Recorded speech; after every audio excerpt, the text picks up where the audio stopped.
Live from downtown Detroit, home of WDIV and Click on Detroit, Local 4 News at 5 starts now.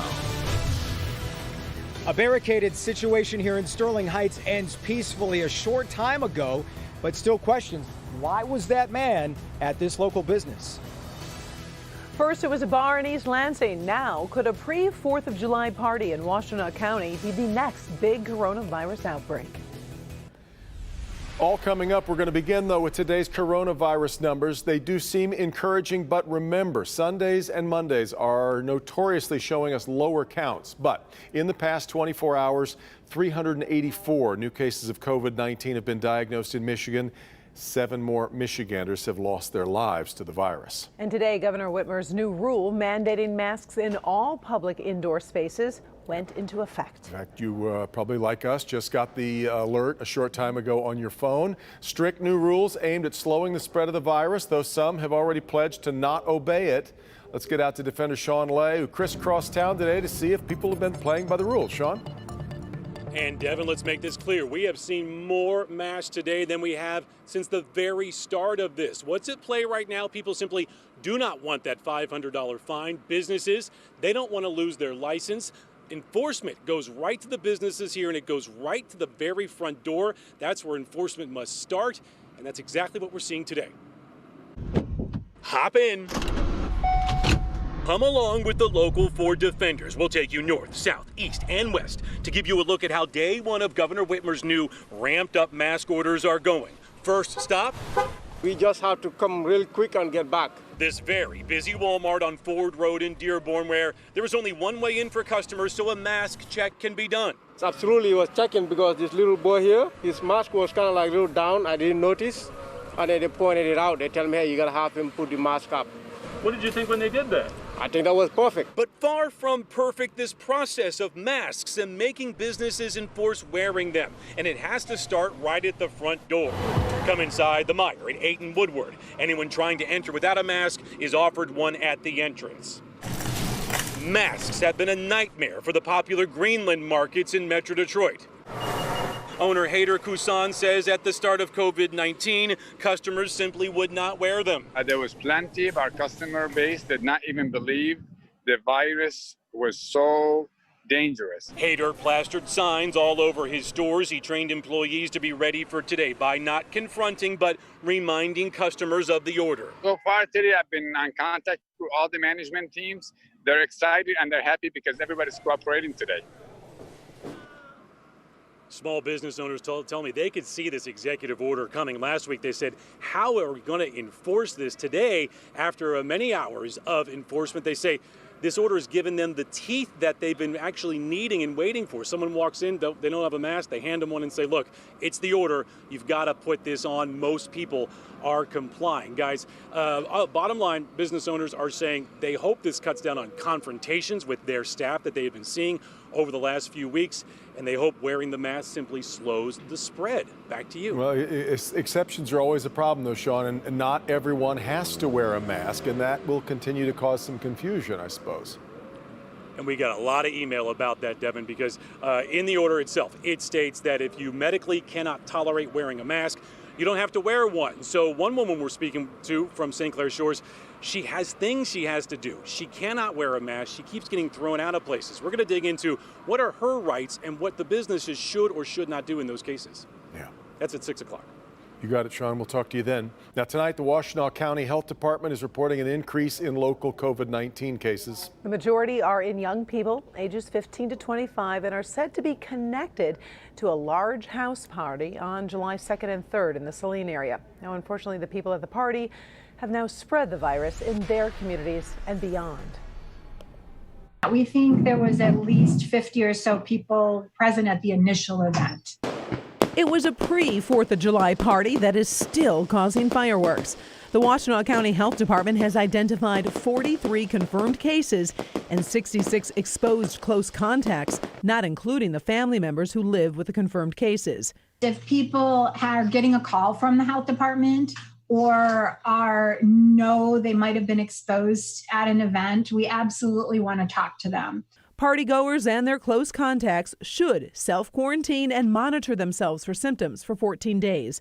Cases linked to the party have led to potential exposures at local stores, restaurants, canoe rentals, clubs, camps, athletic teams, and a retirement community. We are identifying those close personal contacts, somebody that had that face-to-face contact with a case for 15 minutes, and we're talking to them individually. We do not know of any of that close contact happening at the public locations at this point. If we become aware of that, then absolutely it makes sense to name them. The message health officials hope everyone hears loud and clear. The likelihood of you spreading it to others, if you're not willing to take precautions and you're going to have events that potentially lead to more spreading, is really high. None of us wants to be the one that infects somebody that then becomes seriously ill or dies. Washington County contact tracers are still trying to reach people who had close contact with those who have tested positive. So if you receive a call from the health department, they urge you to answer the phone or call them back at the health department. Let's now get back to the breaking news we've been following from Sterling Heights, where a barricaded situation ended peacefully in this past hour. It's happening at a business on Mound Road between 16 and 17 Mile Roads. Let's get to Jason Colthorpe. He's live at the scene with how police brought this to an end. Jason. Karen, this all started around 11:30 this morning when a Sterling Heights man walked into the business you see in the plaza behind me. That's Elwood Staffing. It's a temp agency. The man walked in there, was acting strange, wasn't speaking. Employees tried to engage him, but they got fearful to the point they called police and everyone left the building safely. That's when police arrived. We want to show you some video from earlier that we shot. Now, Sterling Heights came out in full force, sending the SWAT team out, not knowing how dangerous this man was. At times, you could see him walking back and forth inside the building in front of the windows.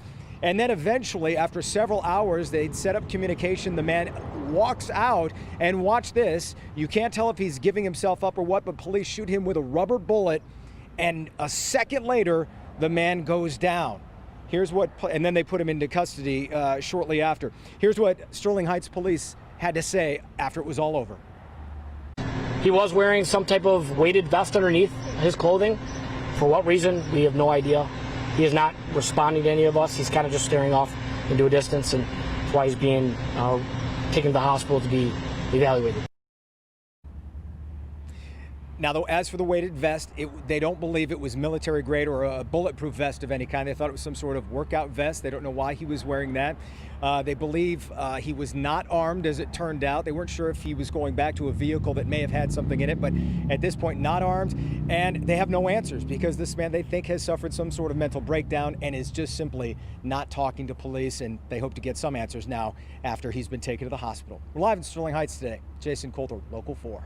All right, appreciate it, Jason. Now an update involving the controversial arrest of an Amazon delivery driver by a Warren police officer. Macomb County Sheriff was asked to determine whether that officer violated any Michigan laws when he forced Jalen Bond to the ground.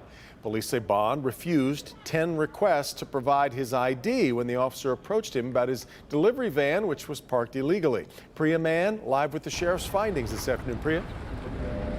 Well, the department found, Devin, that the officer did not violate Michigan law and did not violate the Warren Police Department's policies. We spoke to the attorney for the Amazon driver, and he says that shows it's just open season on anyone who lives or works in the city of Warren.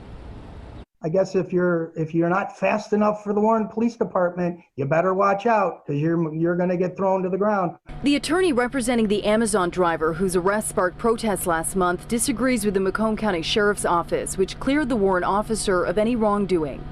That it's unfortunate that again we have a distortion of the facts, and we have a police department that seems intent on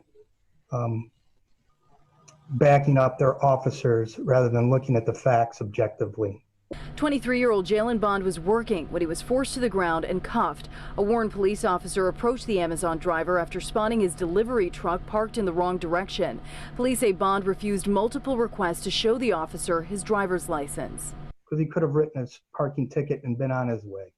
An independent review by the Macomb County Sheriff's Office determined the warrant officer did not violate the law or the police department's policies. In a statement, Police Commissioner Bill Dwyer says the Warren Police Department appreciates the investigation conducted by the Macomb County Sheriff's Office, which exonerates the officer of any criminal and/or violations of general orders related to excessive force. If their policy is people that are parked on the roadway, that they can go up there and create a confrontation and throw them to the ground and arrest them, no matter what national origin or race they are, that's just unacceptable behavior. Now, the Macomb County Prosecutor's Office is still looking into whether to charge the Amazon driver. His attorney says he's considering a civil lawsuit against that police officer. Reporting live, I'm Priya Mann, Local 4. All right, Priya, we are off and running on a busy Monday. Here's Ben. Guys, the best part about today's weather is what's not in it. 90-degree temperatures, but they are in the 7-day forecast, and there's quite a few. We'll check them out next. Nestle pumping up pure Michigan water, bottling it for profit. But now environmental groups taking new action, trying to get them to stop. I'm Hank Winchester. That story tonight. He was one of the most controversial Detroit residents ever, and he owned the Ambassador Bridge. Matty Maroon asked for nothing. Zero. They didn't want anybody to give them anything. Matty Maroon, dead at the age of 93. Who was this guy, and how was it that he became so controversial? We'll take a look.